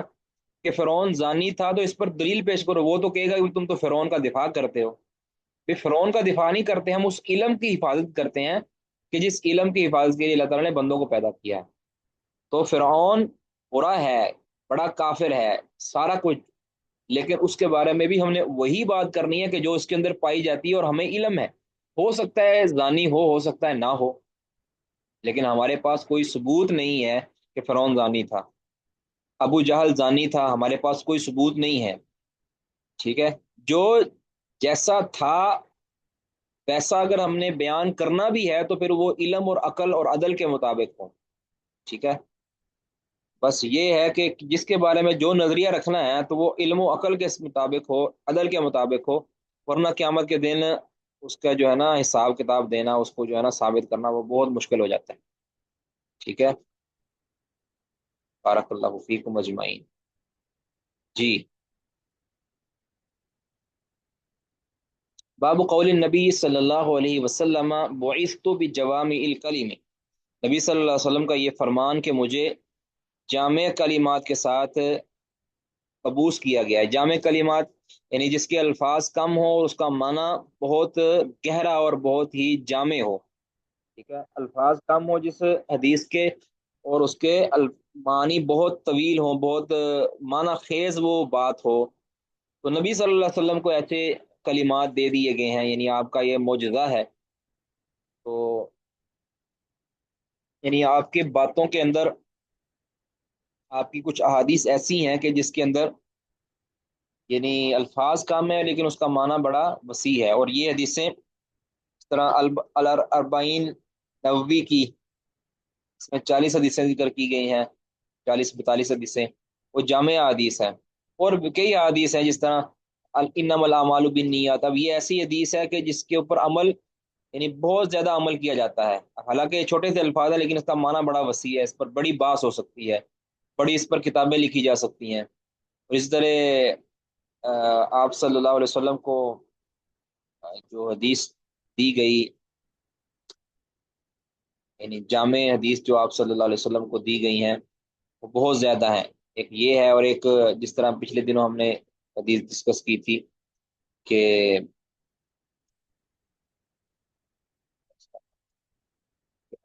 دین النصیحہ لمن ہی یا رسول اللہ، یہ بھی ایک جامع حدیث ہے. ٹھیک ہے. اس طرح من عمل عملا لیس علیہ امرنا فہو رد. اب یہ ایک اصول ہے مکمل. گویا یہ جو اصول ہوتے ہیں اس کے پیچھے بڑے طویل معنی پائے جاتے ہیں، اس کے اوپر ہم بڑے ہی چیزوں کو پرکھ سکتے ہیں. انما الاعمال بالنیات و انما لکل امرئ ما نوی، یہ بڑے ہی معنی خیز حدیث ہیں، تو اس کو جامع کلمات کہتے ہیں. یہ نبی صلی اللہ علیہ وسلم کو دیے گئے ہیں، آپ کا یہ خاصہ ہے. حدثنا عبد العزيز بن عبد الله قال حدثنا ابراهيم بن سعد عن ابن شهاب عن سعيد بن المسيب عن ابي هريره رضي الله تعالى عنه ان رسول الله صلى الله عليه وسلم قال بعثت بجوامع الكلم، مجھے مبعوث کیا گیا ہے جامع کلمات دے کر. دوسری بات کہ ونصرت بالرعب، اور میری رعب کے ساتھ مدد کی گئی ہے. اور روایت کے اندر مسیرت الشہر کے الفاظ بھی آتے ہیں کہ ایک مہینے کی مدت دور سے بھی میری روب کے ساتھ مدد کی گئی. مطلب کیا ہے کہ میں اگر کسی کے اوپر حملہ آور ہونے لگا ہوں نا، اور ابھی 1 مہینے کی مسافت باقی ہے، اور دشمن کو پتہ چل گیا ہے کہ ہمارے اوپر 1 مہینے کے بعد حملہ ہو جائے گا، تو اسی وقت اللہ تعالیٰ اس کے اوپر روب ڈال دیتا ہے دشمن کے اوپر. یعنی یہ میری خاصیت ہے. حالانکہ ایک پورا مہینہ پڑا ہے لیکن اس پر روب اور دبدبہ طاری ہو جاتا ہے، وہ اوسان خطا کر بیٹھتا ہے اپنے. نصرت، میری مدد کی گئی ہے بالرعب، روب کے ساتھ، کہ میرے میرا روب اللہ تعالیٰ باوجود اس کے کہ ہم کمزور ہوں لیکن ہمارا روب اللہ تعالیٰ ان پر ڈال دیتا ہے. جس طرح سورۃ حشر کی تفسیر کے اندر ہم نے پڑھا تھا نا، بنو قریظہ کے جو لوگ تھے، یہودی تھے، حالانکہ وہ بڑے بڑے دلیر تھے اور بڑے ہی طاقتور تھے. یعنی یہودیوں کی پوری تاریخ اٹھا کر دیکھیں، اتنی طاقتور، اتنی آسائشیں اور اتنی مضبوط جو ان کی حالت ہے نا اس ٹائم تھی، اتنی کبھی بھی نہیں تھی. وہ اپنے قلعوں کے اندر بند ہو کر رہ گئے، یعنی لڑنے کی بجائے اپنے قلعوں کے اندر محصور ہو کر رہ گئے. اور قلعوں کے اندر بند ہو کر بھی ان کے اوپر اتنا روب طاری ہو گیا نبی صلی اللہ علیہ وسلم کی لشکر کشی کا کہ وہ قلعوں کے اندر بھی اپنے ہتھیار ڈال کر باہر نکل آئے. یعنی اندر تھک گھبرا گئے، اتنے گھبرا گئے، اور بلکہ اتنے گھبرائے کہ اتنے مضبوط ہونے کے باوجود نہتے مسلمانوں سے اتنے گھبرائے، کہتے ہیں کہ آپ ہمیں جو کہیں گے ہم وہ کرنے کے لیے تیار ہیں. نبی صلی اللہ علیہ وسلم نے فرمایا کہ چلو یہاں سے نکل جاؤ، تو وہاں سے نکل گئے، یعنی ذلیل اور رسوا ہو کر نکلے. تو آپ کو یہ ایک نعمت دی گئی ہے، نصرت بالرعب، میری مدد کی گئی ہے روب کے ساتھ، یعنی دشمن پر میرا روب طاری ہو جاتا ہے. وبینہ انا نائم، اور آپ نے پھر ایک اور بات فرمائی کہ ایک مجھے یہ بھی خاص خصوصیت دی گئی ہے کہ میں سویا ہوا تھا کہ رأیتنی، کہ میں نے دیکھا، یعنی خواب کے اندر میں نے دیکھا، اور نبی کا خواب وہی ہوتا ہے کہ اتیت بمفاتیح خزائن الارض، کہ میرے پاس زمین کے خزانوں کی چابیاں لائی گئیں. اتیت، میرے پاس لائی گئیں، بمفاتیح خزائن الارض، زمین کے خزانوں کی چابیاں لائی گئیں. یعنی جو میری امت کے ہاتھوں فتوحات کل کلا ہونی ہے نا، اس کی چابیاں مجھے پہلے ہی دکھا دی گئیں، میرے پاس لائی گئیں. ووضعت فی یدی، اور ان کو میرے ہاتھ میں رکھ دیا گیا. یعنی جو کیسر و کسرا، جو فارس کا اور جو مقبوضہ علاقہ فتح ہوا ہے، وہ سارے خزانوں کی چابیاں نبی صلی اللہ علیہ وسلم کو خواب کے ذریعے دکھا دی گئی اور آپ کے ہاتھ پر رکھ دی گئیں. یہ ایک بشارت تھی کہ آپ صلی اللہ علیہ وسلم کا دین جو کہ عرب تک محدود ہے، یہ عجم، اور عجم میں بھی پھر مختلف علاقوں میں پھیل جائے گا. اور سیدنا عمر رضی اللہ عنہ کے دور کے اندر یہ عجم اور بڑی دور تک یہ جو ہے نا فارس تک یہ دین پھیل گیا تھا، اور یہ بشارت نبی صلی اللہ علیہ وسلم کی پوری ہوئی ہے سیدنا عمر رضی اللہ عنہ کے دور میں۔ تو اسی وجہ سے کالا ابو ہریرہ فرمایا کرتے تھے کہ قد فقد ذهب رسول اللہ صلی اللہ علیہ وسلم، بے شک رسول اللہ صلی اللہ علیہ وسلم تشریف لے گئے، یعنی اللہ کے پاس چلے گئے ہیں، آپ نے خواب دیکھ کر بشارت سنا کر اللہ کے پاس چلے گئے ہیں۔ وَأَنْتُمْ تَلْغَاثُونَهَا أَوْ تَرْغَاثُونَهَا، اور تم اس سے لطف اندوز ہو رہے ہو، یعنی تم ان نعمتوں سے، ان خزانوں سے تم مزے اس کے لوٹ رہے ہو، دونوں کا معنی تقریباً ایک ہی ہے۔ تو او کلمۃ تشبہھا، یا اس جیسا کوئی اور لفظ بولا، یعنی یہ راوی کہہ رہے ہیں کہ ابو ہریرہ نے یہ لفظ بولا، تلغفونہا کہا یا تلغفونہا کہا، یا کوئی اس سے ملتا جلتا کوئی لفظ بولا کہ جس کا معنی ہے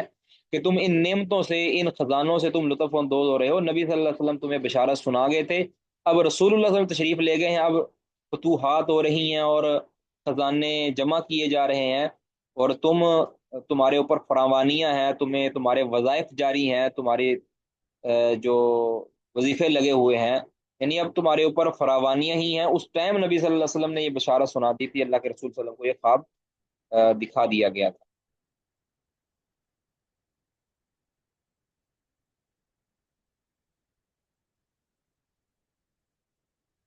حدثنا عبد العزيز بن عبد الله قال حدثنا ليس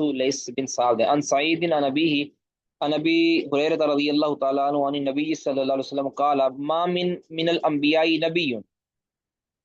کوئی بھی نبی، نبیوں میں سے کوئی بھی نبی ایسا نہیں ہے، الا مگر اوتیا من الآیاتی، اسے دی گئی ہیں نشانیاں، ما مثلہ، اتنی نشانیاں کہ جس کی مثل او مینا، اس پر ایمان لایا گیا، یعنی اس کی جتنی نشانیاں تھی اسی کے مقدار میں اس پر ایمان لایا گیا، یعنی اگر زیادہ نشانیاں تھی تو زیادہ لوگوں نے اس پر ایمان لایا، اگر کم تھی تو کم، تو او مینا اس پر ایمان لایا گیا، یعنی اس نبی پر، او یا یہ لفظ بولے کہ آمانا علیہ البشر، ان پر، اس نبی پر ایمان لائے انسان، یعنی اتنی ہی مقدار میں ان پر ایمان لائے انسان، یعنی جس قدر ان کو آیات نشانیاں دی گئی تھی اتنے ہی لوگ مومن ہوئے۔ آپ نے فرمایا انما کان الذی اوتیت وحیا، بے شک جو مجھے دیا گیا ہے وہ وحی ہے، یعنی جو مجھے سب سے بڑا معجزہ اور سب سے بڑی آیت نشانی دی گئی ہے وہ کیا ہے؟ وحی کی صورت میں دی گئی ہے، اوحا اللہ الیہ، جسے اللہ نے میری طرف وحی کیا ہے، یعنی مجھے جو سب سے بڑی قرآن اور سنت کی صورت کے اندر، وہی مطلوب اور غیر مطلوب کی صورت کے اندر مجھے سب سے بڑی جو نعمت دی گئی ہے، سب سے بڑی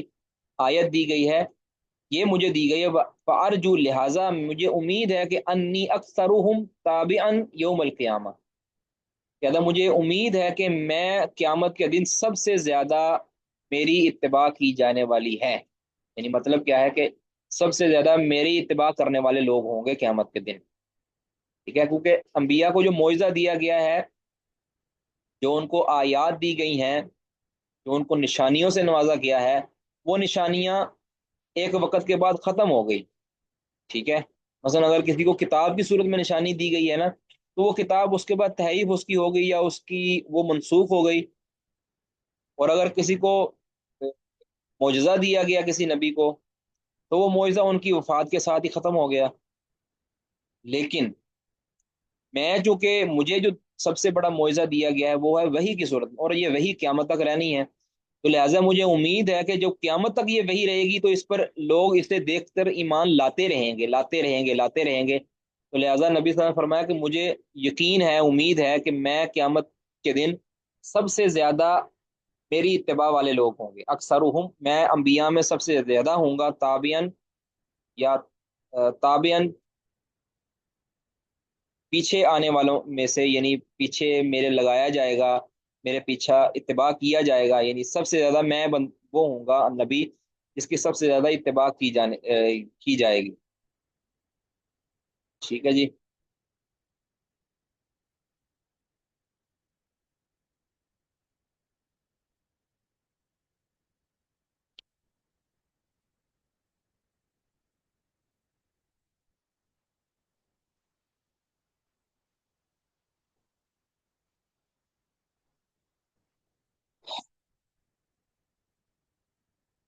جی آگے پڑھتے ہیں جی. میں بدایت المجتہد پڑھ لیں تھوڑی سی یا کہ حدیث پڑھ لیں؟ جی بدایت المجتہد پڑھتے ہیں جی تھوڑی سی. المسألۃ الثالثہ، تیسرا مسئلہ ہے علی من تجب الصلاۃ، کہ نماز کس کس پر واجب ہے. واما علی من تجب، اور رہا یہ مسئلہ کہ کس پر نماز واجب ہے، تو فعلی المسلم البالغ، تو یہ کہتے ہیں ہر مسلمان بالغ پر نماز واجب ہے. ولا خلاف فی ذالک، اور اس بارے میں کوئی اختلاف ہی نہیں ہے، لہذا اس مسئلے میں پھر مزید بحث کی ضرورت ہی نہیں ہے کہ ہر مسلمان بالغ پر نماز فرض ہے، اس میں کسی کا کوئی اختلاف نہیں ہے. ٹھیک ہے جی. المسألۃ الرابعہ، چوتھا مسئلہ، حکم تارک الصلاۃ، نماز کو ترک کرنے والے کا حکم کیا ہے، یعنی وہ کافر ہے مسلمان ہے، اگر کافر ہے تو اس کا پھر کرنا کیا ہے. قتل کیا جائے گا، اس کو جیل میں قید کیا جائے گا، یعنی تارک نماز کا حکم کیا ہے. کہتے ہیں اما، رہا یہ مسئلہ کہ مل واجب علی من ترکھا متعمدا، کہ کیا واجب ہے اس شخص پر کہ جو اس نماز کو چھوڑتا ہے آمدن، جان بوجھ کر، یعنی جان بوجھ کر جو نماز کو ترک کرتا ہے اس پر پھر کیا واجب ہوتا ہے، یعنی اس کے اوپر کیا حکم لگتا ہے، اس کے بارے میں کیا کیا جائے گا.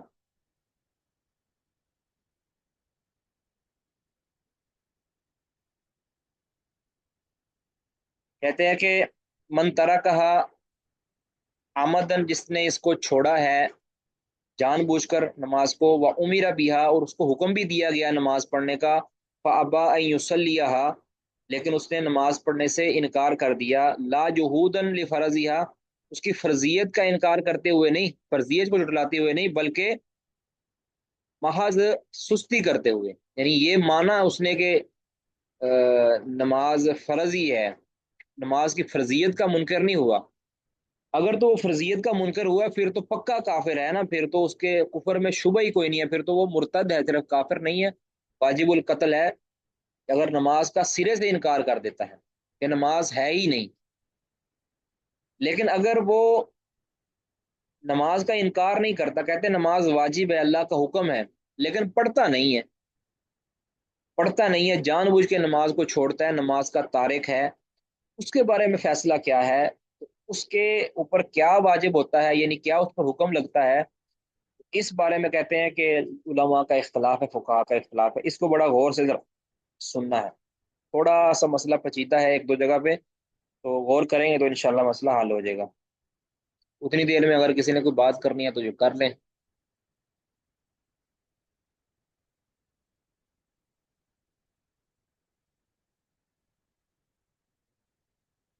جی کہتے ہیں کہ فَإِنَّ قَوْمًا قَالُوا، اب اس صورت میں کہتے ہیں اگر وہ محض سستی کرتے ہوئے نماز کو ترک کرتا ہے تو کہتے ہیں فَإِنَّ قَوْمًا قَالُوا، تو ایک قوم نے یہ کہا ہے کہ یقتل، اسے قتل کر دیا جائے گا. اس کی سزا کیا ہے؟ قتل ہے، کہ ایسا جو نماز نہیں پڑھتا، نماز چھوڑ دیتا ہے، اس کی سزا کیا ہے؟ قتل کر دیا جائے. وقومن قالوا، اور ایک قوم کہتی ہے، ایک فقہا کی ایک جماعت کہتی ہے کہ یعذر و یحبس، اس کو تعزیر کیا جائے گا، یعنی اس کو تعزیری سزا دی جائے گی، و یحبس، اس کو قید کر لیا جائے گا. تعزیری سزا وہ حاکم وقت دے گا جو مناسب سمجھے گا. ٹھیک ہے جی.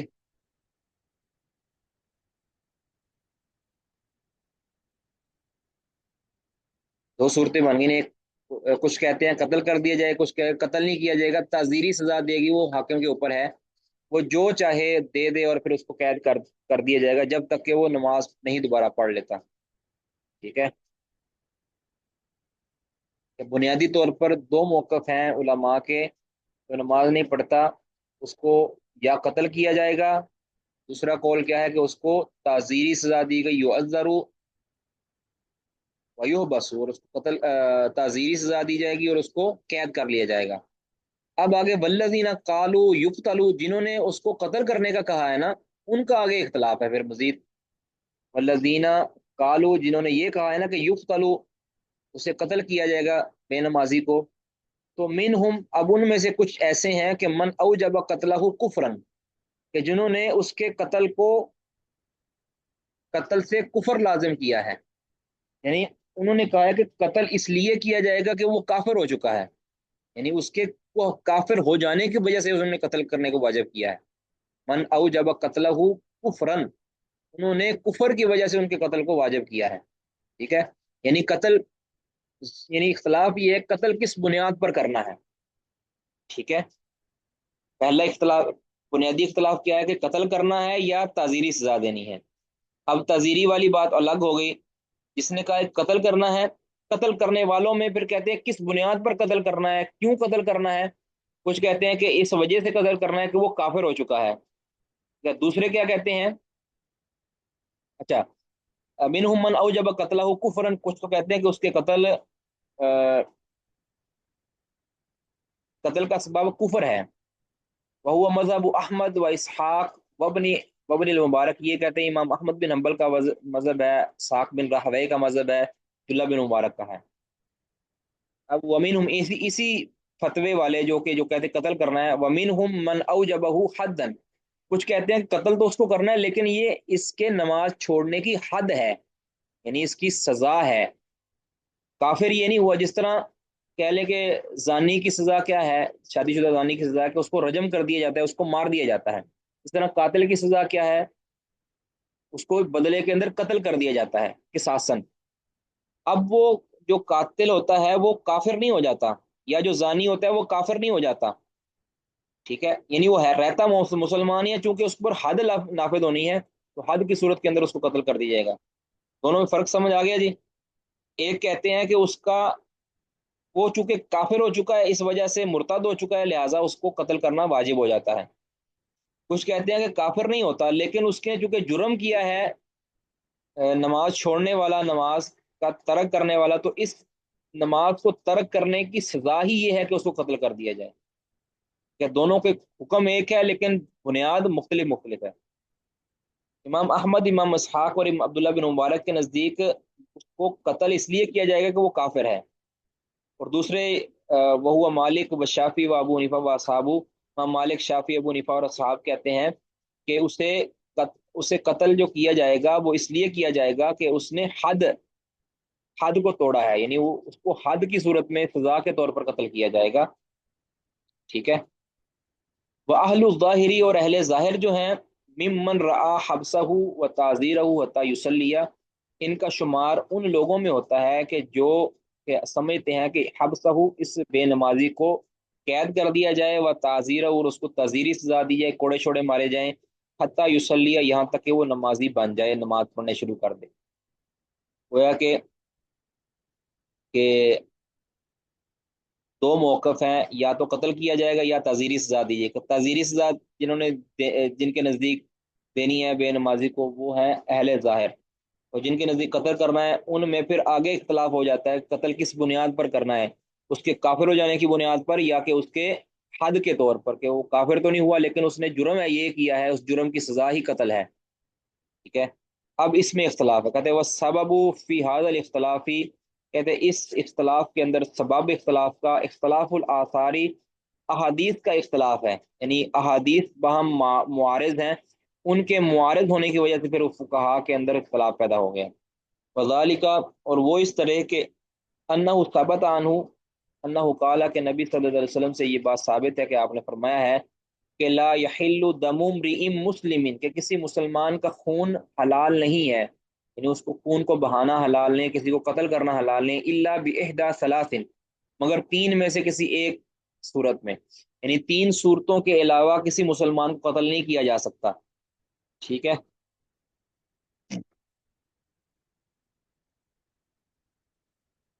پہلی صورت کیا ہے، کفر بعد ایمان، کہ ایمان کے بعد وہ کفر کر بیٹھے، یعنی مرتد ہو جائے، دوسرے لفظوں میں کہ یعنی ایمان میں تھا، مسلمان تھا، بعد میں وہ کافر ہو گیا، مرتد ہو گیا، تو اس کو قتل کر دیا جائے گا۔ او زنن بعد احسان، یا شادی شدہ ہونے کے بعد وہ زنا کر بیٹھے، یعنی شادی شدہ ہے اور اس نے زنا کر لیا، جس کو سنگسار کہتے ہیں، پتھر مار مار کے اس پر حد نافذ کر دینی ہے، ٹھیک ہے، او قتل نفس بغیر نفس، یا تیسری صورت یہ ہے کہ اگر اس نے کسی جان کو بغیر کسی وجہ کے قتل کر دیا، قتل نفس بغیر نفس، جس نے کسی قتل کے بدلے قتل بغیر کسی قصاص کے قتل کیا ہے، ٹھیک ہے، کسی شخص کو قتل کر دیا ہے تو اس کو پھر قتل کیا جائے گا۔ اب جو کس نے قتل کیا اس نے بغیر نفس کے مطلب بغیر قصاص کے قتل کیا ہے، کہ قصاص کے اندر جو قتل کیا جائے اس کا پھر آگے قصاص نہیں ہوتا، ٹھیک ہے،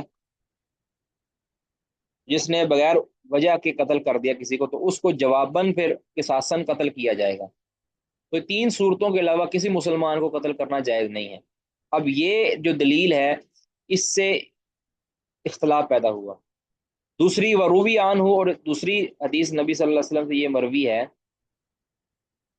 کہ من حدیثی بریدہ تھا، بریدہ اسلمی رضی اللہ عنہ کی حدیث ہے وہ،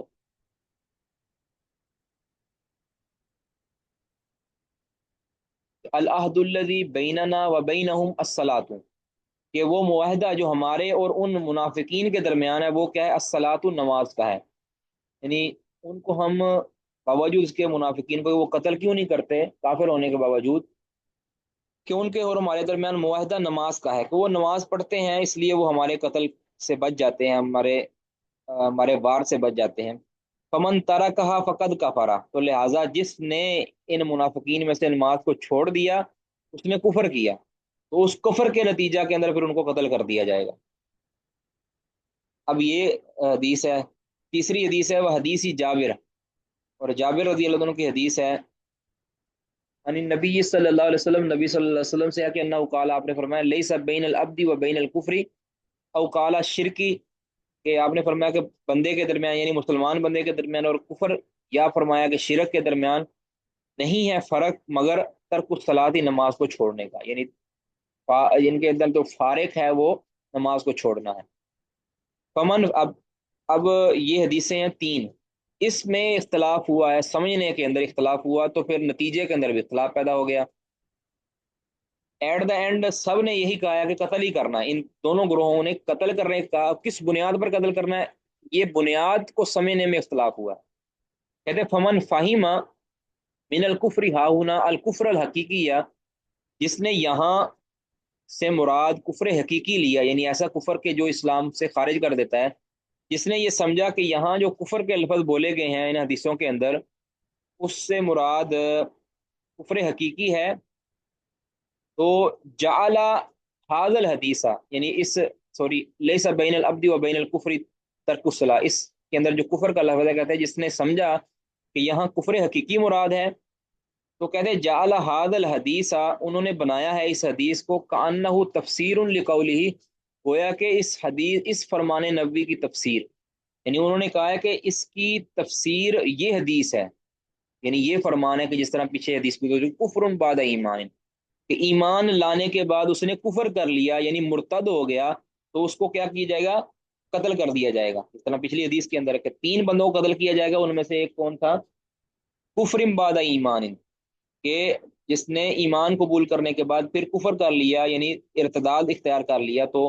گویا کہتے ہیں کہ اگر لیسا بین العبد و بین الکفری ترک الصلاۃ ہے نا، اگر یہاں کفر حقیقی مراد ہے تو پھر اس کا مطلب ہے کہ اگر کسی نے نماز چھوڑ دی تو وہ کافر ہو گیا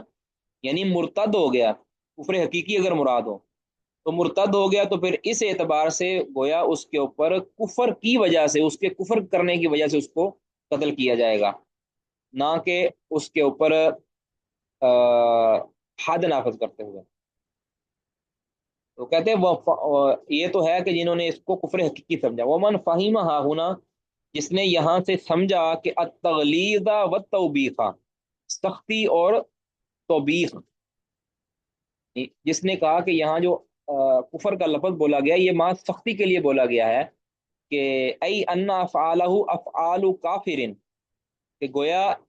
یعنی جو نماز چھوڑنا ہے یہ کافروں والے افعال ہیں، ٹھیک ہے، گویا ان افعالہ، کہ اس کے جو افعال ہیں یہ کافروں والے افعال ہیں، او وانہ فی صورت کافر، کہ یہ کافروں کی صورت میں ہے،